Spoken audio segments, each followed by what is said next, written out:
আসসালামু আলাইকুম রহমতুল্লাহি ওয়া বারাকাতুহু। প্রিয় দর্শক ও শ্রোতা মণ্ডলী, পবিত্র রমজানুল মুবারকের এই রাত গভীরে এই মুহূর্তে আমি এই লাইভে এসেছি এটি তাৎক্ষণিক বিষয়ে প্রতিক্রিয়া ব্যক্ত করার জন্য। দর্শক শ্রোতা মণ্ডলী, আজ সারাদিন বিভিন্ন গণমাধ্যম এবং সামাজিক যোগাযোগ মাধ্যমে আপনারা একটি বিষয় লক্ষ্য করেছেন যে আজকে আমাদের ঢাকা 13 আসন মোহাম্মদপুর আদাবর শেরেবাংলানগর এই আসনে নির্বাচনকে কেন্দ্র করে যে সকল অনভিপ্রেত অনাকাঙ্ক্ষিত ঘটনা সংঘটিত হয়েছে সেটি দেশব্যাপী আলোচিত একটি বিষয়। আমরা সকলেই জানি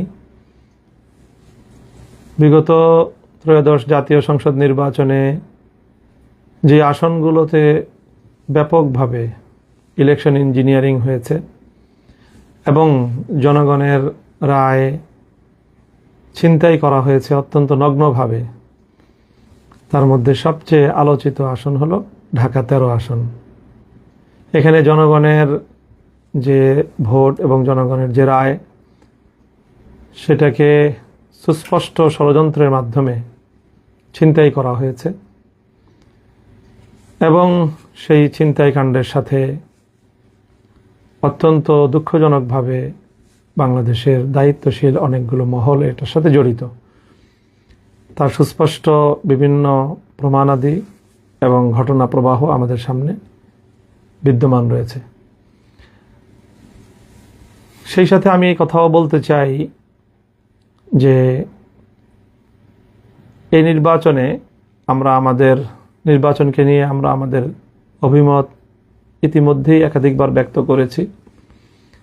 নির্বাচনটি ছিল দৃশ্যত সারাদিন অনেকটাই শান্তিপূর্ণ, সুশৃঙ্খল এবং মানুষের ব্যাপক আগ্রহ এবং উদ্দীপনা উৎসাহ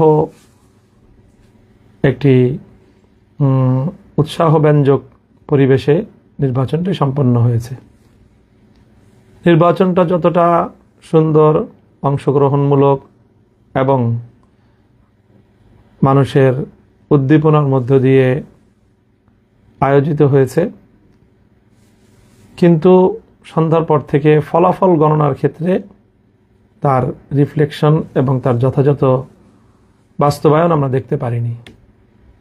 ফলাফল গণনার সময় নানা ধরনের ছলচাতুরির আশ্রয় নেওয়া হয়েছে, প্রতারণা করা হয়েছে এবং এক কথায় বলতে গেলে ইলেকশন ইঞ্জিনিয়ারিংয়ের মাধ্যমে টার্গেটকৃত ব্যক্তিবর্গকে তাদের জয় ছিনিয়ে নিয়ে তাদেরকে পরাজিত দেখানো হয়েছে। এবং তার মধ্যে সবচেয়ে গুরুত্বপূর্ণ যে আসনটিতে এই ইলেকশন ইঞ্জিনিয়ারিংয়ের মাধ্যমে জনগণের নির্বাচিত প্রার্থীর জয় ছিনতাই করা হয়েছে, তার মধ্যে ঢাকা 13 আসন হলো অন্যতম এবং সর্বাগ্রে। কিন্তু এখানেও সারাদিন দৃশ্যত নির্বাচনের পরিবেশ ছিল অনেকটাই শান্তিপূর্ণ এবং উৎসবমুখর। বড় ধরনের কোনো সহিংসতার ঘটনা এখানে ঘটেনি। হ্যাঁ, সকাল থেকেই আমাদের 11 দলীয় নির্বাচনের প্রতীক রিকশা মার্কার যে সকল পোলিং এজেন্ট এবং তাদের যে সকল স্বেচ্ছাসেবক এবং কর্মীবৃন্দ ছিল তাদেরকে অনেক জায়গায় ভয়ভীতি প্রদর্শন করা হয়েছে, হুমকি ধমকি প্রদান করা হয়েছে এবং আমরা সকাল থেকেই অব্যাহতভাবে গণমাধ্যমে এই ঘটনার প্রতিবাদ জানিয়ে আসছিলাম।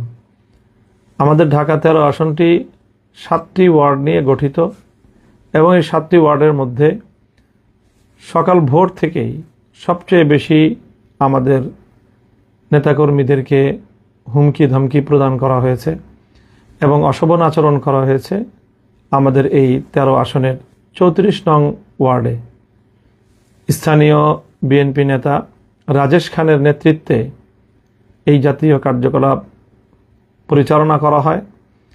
আমাদের কেন্দ্রের বাইরে বুথগুলোতে আমাদের যে সকল নেতাকর্মীরা ভোটারদেরকে রিসিপশনের জন্য, তাদেরকে ভোটার স্লিপ প্রদান করার জন্য, ভোটারদেরকে এগিয়ে আনার জন্য যে সকল কার্যক্রম পরিচালিত হচ্ছিল, প্রতিটি সেন্টারে সেন্টারে, প্রতিটি কেন্দ্রে কেন্দ্রে এবং প্রতিটি আমাদের যে বুথ ছিল সবগুলোতে গিয়ে রাজেশ খান এবং তার সন্ত্রাসী বাহিনী ব্যাপকভাবে সন্ত্রাসী কার্যকলাপ পরিচালনা করেছে, হুমকি ধামকি প্রদান করেছে এবং তাদের অনেককে সেখান থেকে চলে যাওয়ার জন্য প্রাণনাশেরও হুমকি পর্যন্ত দিয়েছে এই রাজেশ খান। এই কথাগুলো আজ আমি ইলেকশনের অনেক দিন পরে এসে বলছি তা নয়। আমি 12 তারিখ সকাল 10টার মধ্যেই এই কথাগুলো আমি গণমাধ্যমে বলেছি এবং রাজেশ খানের নাম নিয়েই আমি আমার এই অভিযোগের কথাগুলো সেখানে ব্যক্ত করেছি। তবে সেখানে আমাদের পক্ষ থেকে কোনো প্রতিরোধ অথবা পাল্টা কোনো তাদের উপরে কোনো হামলা অথবা কোনো ভয়ভীতি প্রদর্শনের ঘটনা ঘটেনি। আমাদের নিরীহ লোকজন তাদের ভয়ভীতি যতটুকু উপেক্ষা করে সম্ভব হয়েছে কার্যক্রম পরিচালনা করেছে। তবে দিন গড়ানোর সাথে সাথে সেখানে তাদের শোডাউন এবং কেন্দ্রের সামনে তাদের শক্তি প্রদর্শনের মাত্রা বৃদ্ধি পেতে থাকলে একসময় আইনশৃঙ্খলা রক্ষাকারী বাহিনী সেখানে পদক্ষেপ গ্রহণ করে, বিশেষ করে আর্মি গিয়ে সেখানে সেই বিএনপির এবং ধানের শীষের প্রতীকের যারা কর্মী ছিল এবং সাধারণ মানুষদেরকে যারা ভীতি প্রদর্শন করছিল এবং ভোটের শান্তিপ্রিয় পরিবেশকে যারা বিঘ্ন ঘটাচ্ছিল তাদেরকে বারবার ছত্রভঙ্গ করে দিয়েছে আইনশৃঙ্খলা রক্ষাকারী বাহিনী এবং বিশেষ করে আর্মি। এবং সেখানে তাদেরকে ছত্রভঙ্গ করতে গিয়ে সেখানে আর্মি অ্যাকশনে গিয়েছে, লাঠিপেটা করেছে ব্যাপকভাবে এবং সেই লাঠিপেটায় সারাদিন বিভিন্ন কেন্দ্রে বিএনপির অনেক নেতাকর্মী, ধানের শীষের অনেক নেতাকর্মী তারা আঘাতপ্রাপ্ত হয়েছে। ক্ষেত্র বিশেষে তাদের সাথে সাথে আমাদেরও অল্প কিছু লোক আর্মির সেই প্রহারের শিকার হয়েছে এবং তারাও আহত হয়েছে এবং সেই আহতদেরকে আমি 12 তারিখ রাতেই তাদের শয্যাপাশে গিয়েছি এবং তাদের চিকিৎসার ব্যবস্থা আমি গ্রহণ করেছি। আর্মির এই আক্রমণ এবং তাদের ছত্রভঙ্গ করা, শান্তি শৃঙ্খলা রক্ষার এক পর্যায়ে ওখানে আমাদের লোকজনও যেরকম কিছু আহত হয়েছে আর প্রায় 90% জন বা তার চেয়েও বেশি সেখানে আক্রান্ত হয়েছে ধানের শীষের নেতাকর্মীরা। কারণ তারাই সকাল থেকে ভোট কেন্দ্র দখল করার এবং ভোটের পরিবেশ নষ্ট করার, ভয়ভীতি প্রদর্শন করার এই সকল সন্ত্রাসী কার্যকলাপগুলো পরিচালনা করছিল এবং এতে সবচেয়ে বেশি ভূমিকা ছিল রাজেশ খানের। সেই রাজেশ খানের কর্মী বাহিনীর সাথেই আর্মি তাদেরকে ছত্রভঙ্গ করতে গিয়ে তাদের উপর লাঠিপেটা করে এবং সেই লাঠিপেটায় তাদের মধ্যে অনেকে আহত হয়েছে এবং সেই আহতদের মধ্যে রাজেশ খানের নিকটাত্মীয় একজন হায়দার আলী নামে এক ব্যক্তি ছিলেন। সেটা আমরা আগে জানতে পারিনি, তাদের পরিচয় শনাক্ত করা যায়নি। আজকে ধানের শীষের প্রার্থী হয়তো আগাম তারা অনুভব করেছিল যে হায়দার আলীর তার অবস্থা শোচনীয়, আর্মির লাঠিপেটায় গুরুতর আহত এবং আইসিইউতে সে সম্ভবত ভর্তি ছিল এবং আমরা আশঙ্কা করছি যে তার অবস্থা সংকটাপন্ন এবং তার মৃত্যু নিশ্চিত জেনেই সকালবেলা ধানের শীষের প্রার্থী একটি এখানে সিন ক্রিয়েট করেছে এবং আমাদেরকে বা আমাদের উপর এর দায় চাপানোর জন্য একটি নাটক মঞ্চস্থ করেছে এবং সেই নাটকের মাধ্যমে মূলত তাদের সন্ত্রাসী কার্যকলাপ, রাজেশ খানের এই দখলদারি, সন্ত্রাস এবং ভোট কেন্দ্র দখল করার তাদের এই প্রবণতা এবং তার প্রেক্ষিতে সেনাবাহিনীর পদক্ষেপের বিষয়কে আড়াল করার জন্য শাক দিয়ে মাছ ঢাকার একটি প্রবণতা হিসেবে হঠাৎ করে আজ ইলেকশনের এতদিন পরে এসে এই জাতীয় ঘটনার দায় রিক্সা মার্কার নেতাকর্মীদের উপর চাপানোর চেষ্টা করা হয়েছে।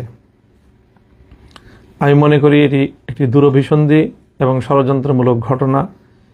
কিছুক্ষণ পূর্বে আমরা দেখেছি সামাজিক যোগাযোগ মাধ্যমে রাজেশ খানের এবং তার সহকর্মীদের মাধ্যমে তারা যেই সংবাদ প্রচার করেছে, সেখানে ওই হায়দার আলীর নিহত হওয়ার সংবাদ প্রচারিত হয়েছে।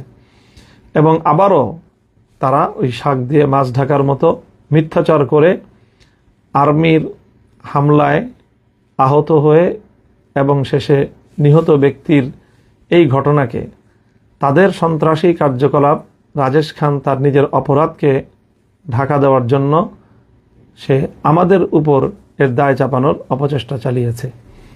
আমরা এই অপচেষ্টার তীব্র নিন্দা জানাই এবং সেখানে স্বাভাবিকভাবেই সিসিটিভি ফুটেজ থাকার কথা প্রতিটি কেন্দ্রকে সামনে রেখে সেখানে কি ঘটনা ঘটেছিল, সেনাবাহিনী কেন তাদের উপর হামলা চালিয়েছিল। আমাদের কাছে একাধিক প্রত্যক্ষদর্শীর বরাতে এই সংবাদ এসেছে যে সেই দিন রাজেশ খান এবং হায়দার আলী তারা আর্মিকে চ্যালেঞ্জ করেছিল এবং আর্মিকে তারা সেখান থেকে হুমকি ধমকি দিয়ে আর্মির সাথেও অসদাচরণ করার প্রেক্ষিতে আর্মি তাদের উপরে চড়াও হয় এবং তারা আর্মির দ্বারা লাঠিপেটার শিকার হয় এবং সেই ঘটনাটির প্রেক্ষিতে এই মর্মান্তিক বিয়োগান্তক ঘটনাটি ঘটে যায়। কোনো মানুষের প্রাণহানি এটি অবশ্যই আমাদের সকলের কাছে অত্যন্ত মর্মান্তিক একটি বিষয়, দুঃখজনক একটি বিষয়। আমরা এই নিহত ব্যক্তির হায়দার আলীর মৃত্যুতে গভীর শোক প্রকাশ করছি এবং এই ঘটনার যথাযথ সুষ্ঠু তদন্ত সাপেক্ষে যারা তাদেরকে নিয়ে এই সন্ত্রাসী কার্যকলাপ করেছিল, ভোট কেন্দ্র দখল করার পায়তারা চালিয়েছিল, মহড়া দিয়ে ভীতি সৃষ্টি করার এবং আতঙ্ক সৃষ্টি করার অপতৎপরতা চালিয়েছিল, তাদের বিরুদ্ধে যথাযথ তদন্তের মাধ্যমে প্রকৃত ঘটনা উদ্ঘাটন করার দাবি জানাই এবং সেই সাথে কেন এইভাবে আঘাত করা লাগলো বা হলো, এর সাথে দায়ী কারা, সিসিটিভি ফুটেজের যথাযথ উদ্ঘাটনের মাধ্যমে এই ঘটনা যেন জাতির সামনে স্পষ্ট করা হয়।